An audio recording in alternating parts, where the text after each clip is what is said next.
in the name of Jesus Christ. Deutronomy chapter 1, verse 8 and verse 6 to 8. The Lord our God said to us at Horeb, "You have stayed long enough at this mountain. Break camp and advance into the hill country of the Amorites. Go to all the neighboring people in the Calabar, in the mountains, in the western foothill, in the Negev, and along the coast, to the land of the Canaanites, and to Lebanon, as far as to the great river, the Euphrates. See, I have given you all this land. Go in and take possession of the land that the Lord swore he would give to your fathers, to Abraham, Isaac, and Jacob, and to their descendants after them." Praise the Lord. We'll just stand up and just praise the Lord for a short while, and then we'll take the message. Father, we love you, we praise you, we adore you, glorify your name in all the earth. Hallelujah. Glorify your name.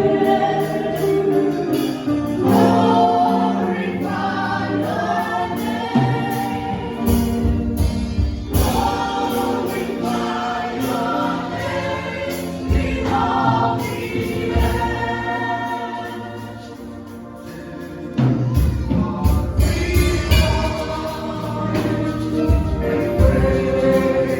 Glorify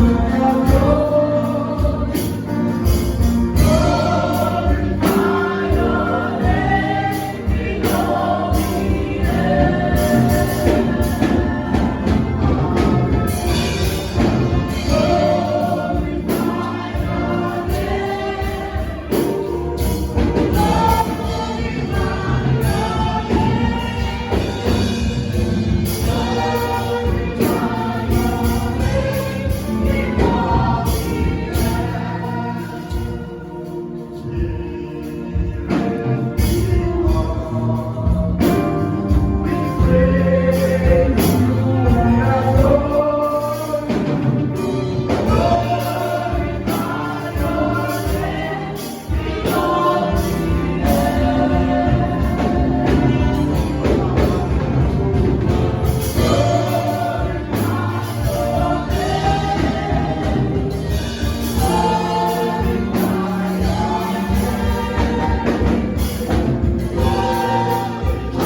Lord, glorify your name. As you bring your word to your people, Father, glorify your name. Let your word, O Lord, be mixed with even the heart of reception. Let it be mixed with faith, that it will yield seed that will glorify your name. Father, I humble myself, O Lord, that you may use me able to bless your people, and all the glory and all the honor will be returned unto you. Thank you, Father, for the answered prayer. As you speak to your people expressly, all glory and honor be returned unto you. For in Jesus' mighty name we pray. Amen. In Jesus' mighty name we pray. Amen. Break camp and advance into newness. That is the theme of our conference in session, holding today at Providence Baptist Church, New York. Break camp and advance into newness. The message is taken, or the theme was taken from the book of Deutronomy chapter 1, verse 6.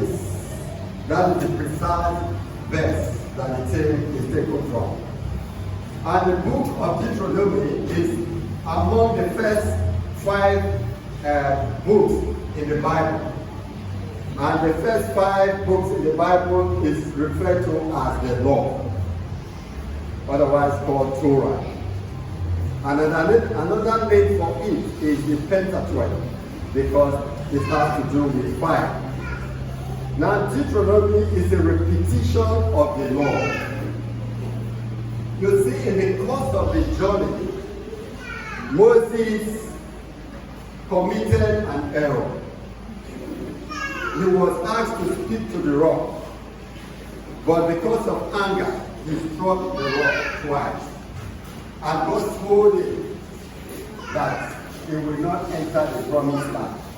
They actually took him to a hill to show him the promised land, but told him that he will not enter the promised land. So Deuteronomy was actually a farewell message delivered by Moses to the children of Israel, in order to remind them of the events of the past and also urge them to be obedient to God's instruction.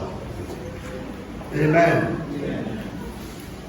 Now, this word was actually spoken about 40 years ago to the children of Israel.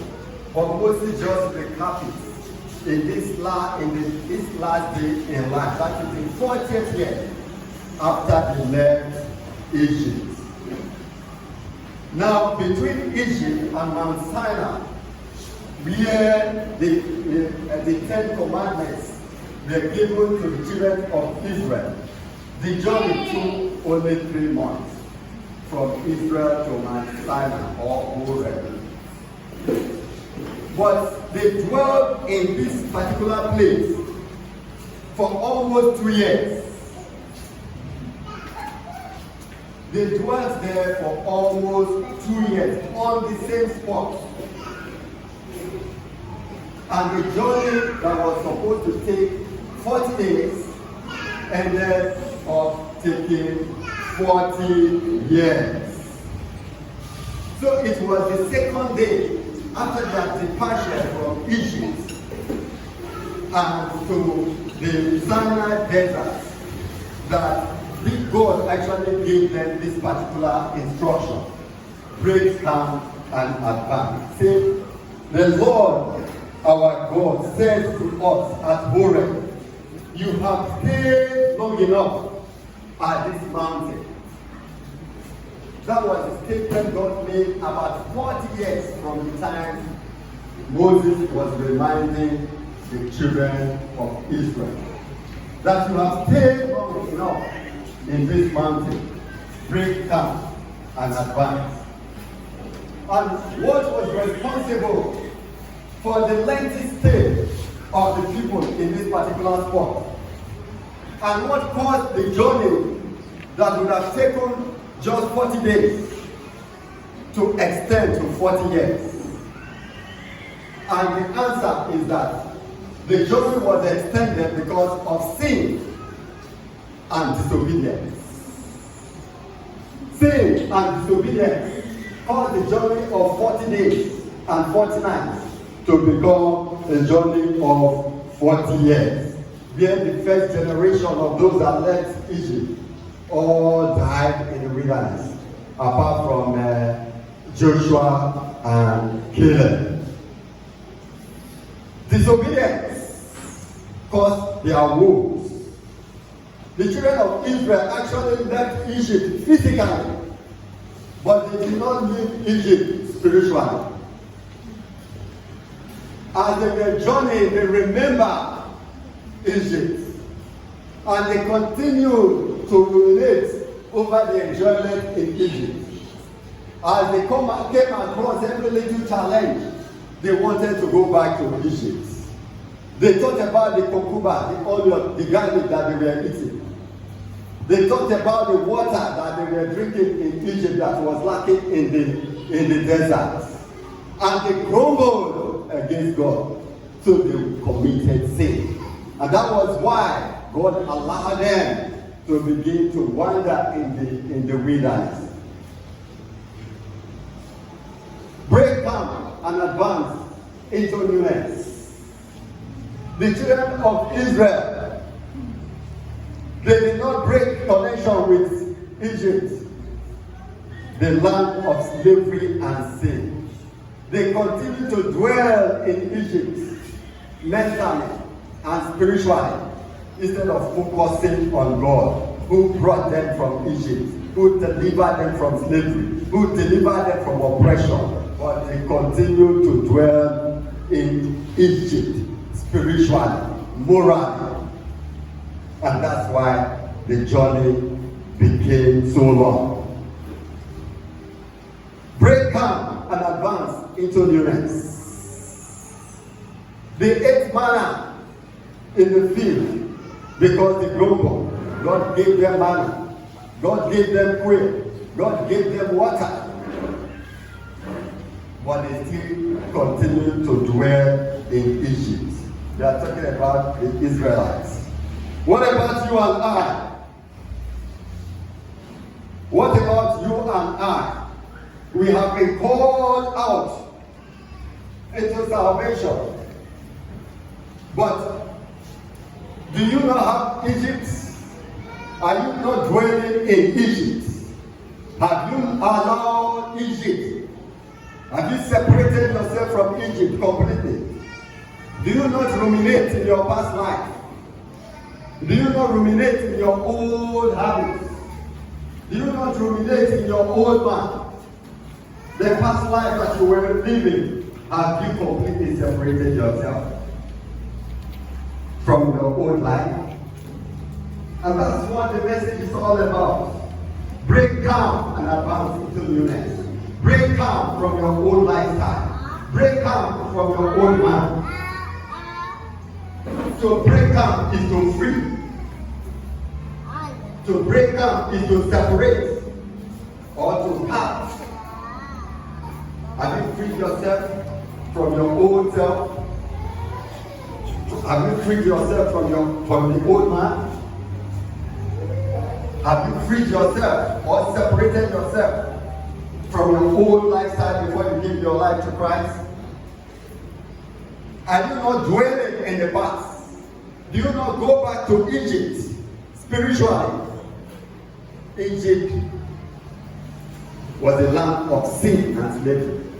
Are we not dwelling back into our sinful life? One leg in church, one leg outside. Break camp and advance into newness. Praise the Lord. You have dwelled in your past spiritual lifestyle for too long, and God is reminding you today. God is reminding me today to break camp from that old man, to break camp from that old habit, to break camp from that sinful habit. Praise God. God does not want his children to remain in one particular spot for a long time. If you have given your life to Christ for 1 year, there should be a marked difference. You should not remain in the same spot spiritually. There should be a mark of change in your life. One of the evidences that shows that someone is truly born again is that there is a total departure in your way of life. That is the evidence of being born again. It is not the name, it is not the tag, it is not what you say, but it is what is evident in your own life. It becomes clear that you have given your life to Christ. You are not expected to remain the same. You are not expected to remain at one spot.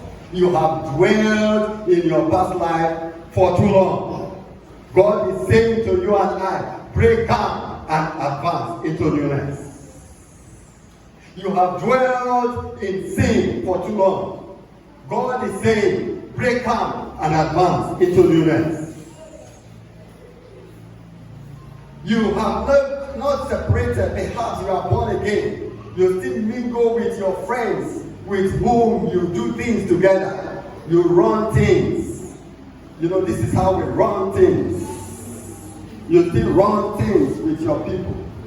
You still run things with your old friends. You have not departed from them. Then your being born again has a big question mark.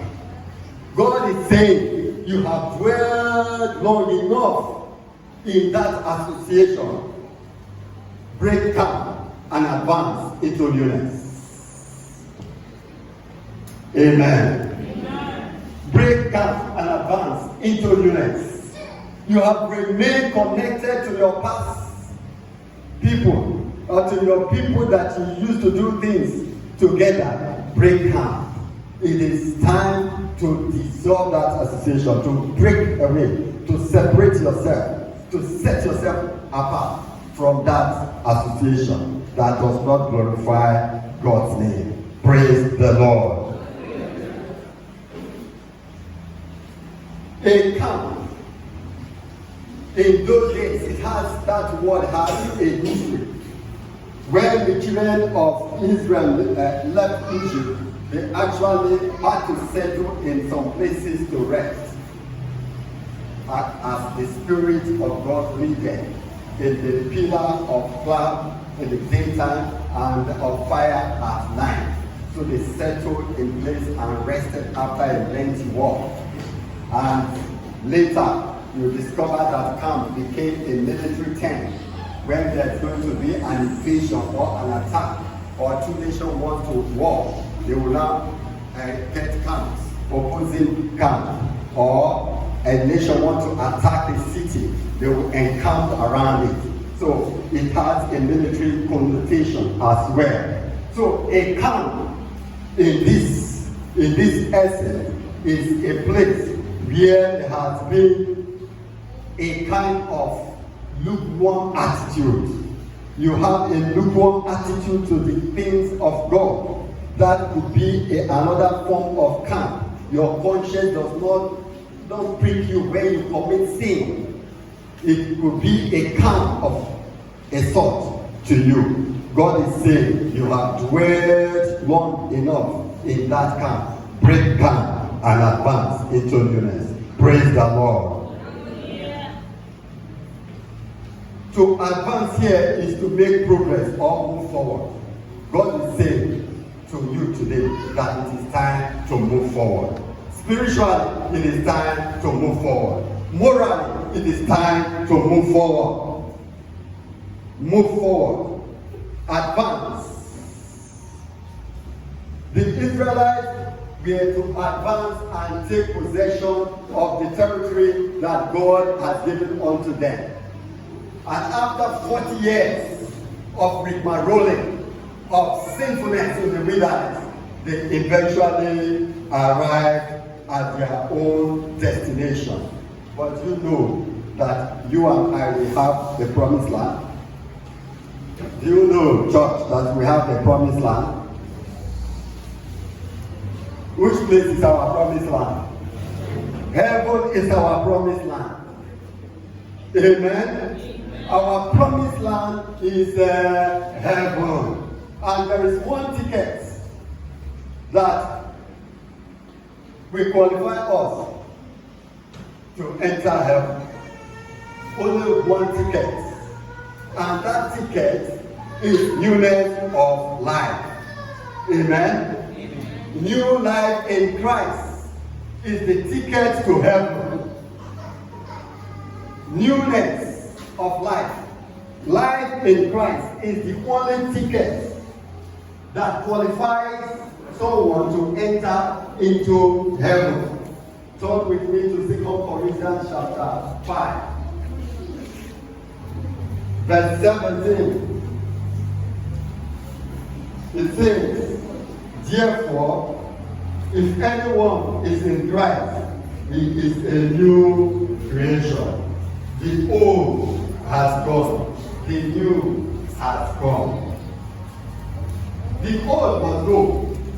You must leave Egypt before you get to your Canaan land.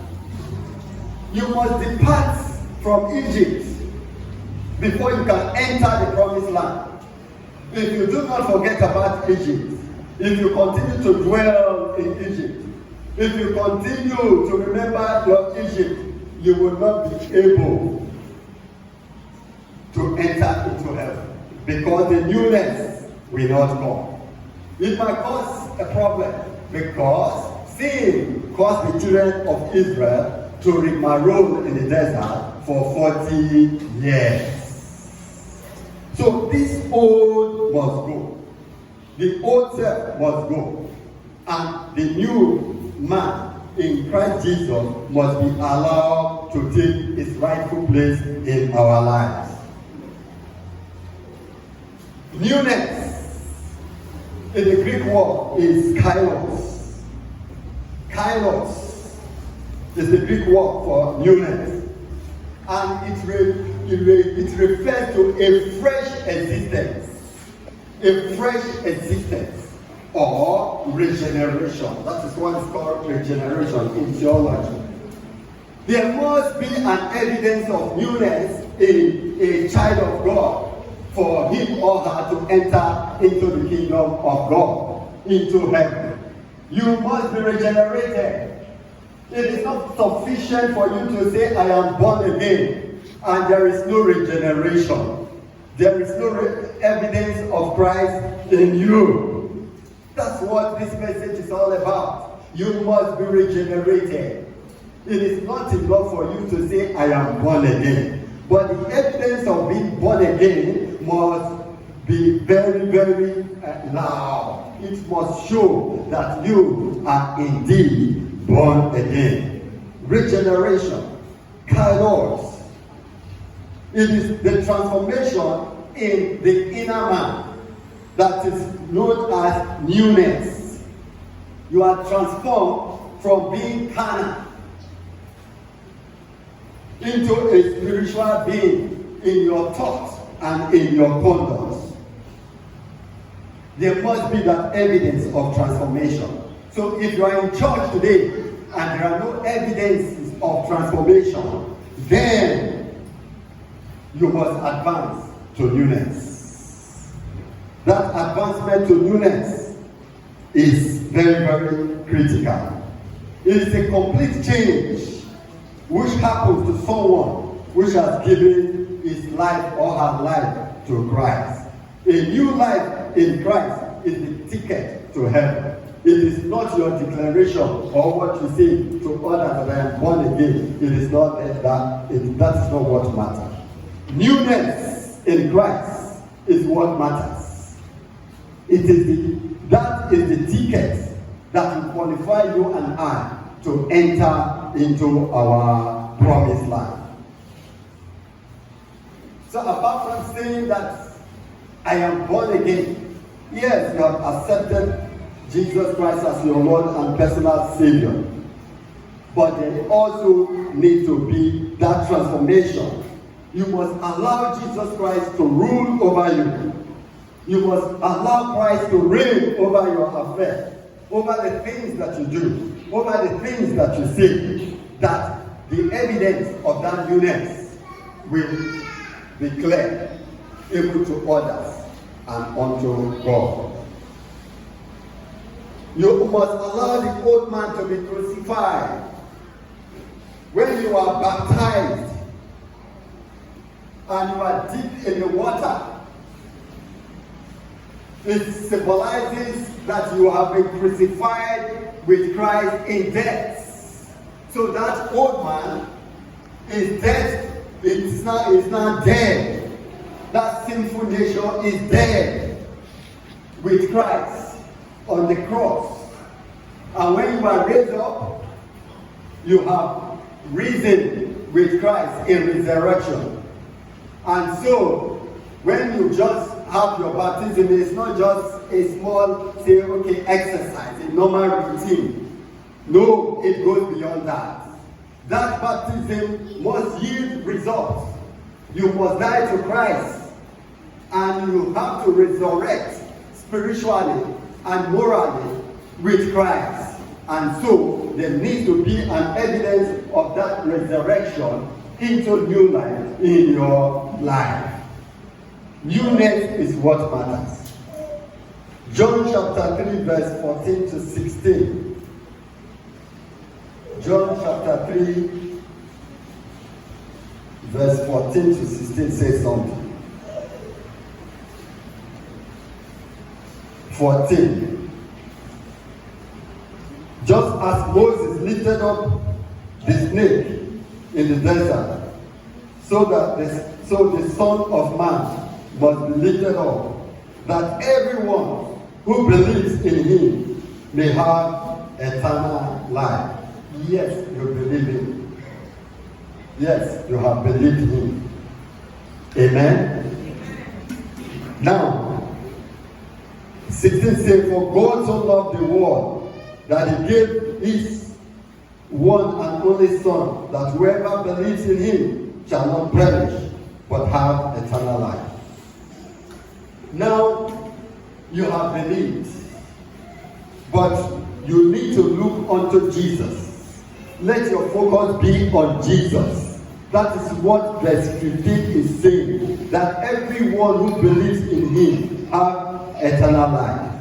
Verse 14 says that just as Moses lifted up his snake, up the snake in the desert, so the Son of Man must be lifted up. Are you lifting Jesus Christ up?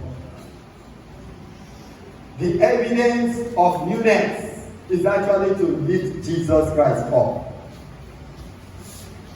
The evidence of newness is actually to make Jesus Christ the center of your life, the focus of your life, and not you, and not on yourself. Because if it focuses on you, you are actually patronizing the old nation. The self. So you must look unto Jesus. You must focus on Jesus for that transformation to come to pass. And allow him to reign over your affair, over your conduct, over the things that you do. Praise God. A new life in Christ is the ticket to heaven. Let go the old man and let the new man manifest in your life. Otherwise, the promised land, which is heaven, may not come to pass in your life. And that is not your portion in Jesus' name. Amen. Praise God. Hallelujah. Now, newness in bearing spiritual fruits. Newness is in bearing spiritual fruit. Anyone that is has truly accepted Christ and has been transformed must bear the fruit of the Spirit. Yes, newness in bearing the fruit of the Spirit. Yes, you are new and you have the ticket to heaven. But additionally, you need to bear the fruit of the Spirit. Now Galatians chapter 5 verse 22 says, but the fruit of the Spirit is love. So you must transform from hate to love. From fighting and wanting to kill to love. From hating to love. And joy, peace, gentleness, and self-control. If you have joy, if you have peace, if you show love, if you are patient, if you show kindness and goodness, definitely there will be evidence that indeed this one is a born-again child of God. That's newness, the fruit of the Spirit. And the evidence of newness is that the one that is transformed, the one that is regenerated, the one that is saved should bear this Spirit. Break down and advance into newness. The fruit of the Spirit is the evidence of God's act of new creation. It is God's act of transforming and redeeming after calling someone into new life. If one has been saved, yes, you have accepted Jesus Christ as your Lord and personal Savior, God begin to do a walk through your life and begin to model you from one stage to the other. Even when you face challenges and temptation, those are part of the remodeling that God does in your life. Newness in Christ, or new life in Christ, is not possible or complete without a complete submission to Jesus Christ. Newness in Christ. It is your spiritual ticket to heaven. So you must break out into newness. Amen? You must break out and advance into newness. Creating me a clean heart, oh Lord, and renew right spirit within me. Creating me a clean heart, oh Lord, and renew right spirit within me. Casting not away, casting not away from your presence, oh Lord. Take not the Holy Spirit from me. Rest unto me the joy of my salvation, and renew a right spirit within me. The children of Israel, because of sin and disobedience, God temporarily allowed them to suffer in the wilderness. May that not be your portion in the name of Jesus Christ.